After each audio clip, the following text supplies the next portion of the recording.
May 17, 2012. This is Justice Done Dirt Cheap. Just giving some information to consider. Most people do not question the law at all, they just accept it at face value. And what's interesting is when one starts doing research into how we arrived at this legal position we're in at this point in time, most people assume,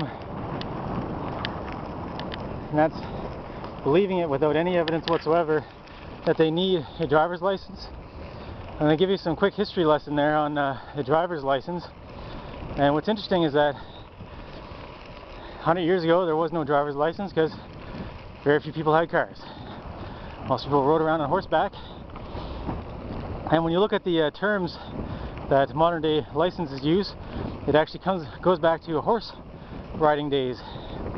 As an example, anyone who's traveling from one point to the other is not doing so commercially. They're just moving from one point to the other. And there's no obligation for them to have any license or identification whatsoever to do that.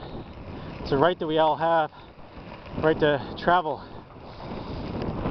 Now, what's interesting is that back in horse and carriage days, if someone was working on horseback, they're usually doing something called drive.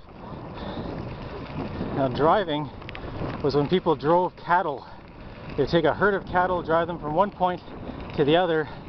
When they did that, they were paid for it.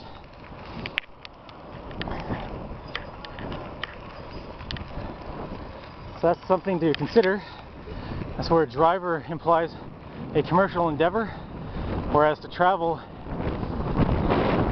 means that one's just moving from one point to the other. There's absolutely no restriction on traveling, but if one is using the roads, the public highways and byways for commercial purposes, it's reasonable that they pay for the use of it. Therefore, that's where all these fees for registration fees and such come in. As an example, if someone's a cab driver, they're actually driving people for profit. They're taking passengers who are paying for the service to bring them from point A to point B. But in a private automobile, one can travel from point A to point B without any license, registration, or whatever, because they're doing it as an exercise of their right to travel.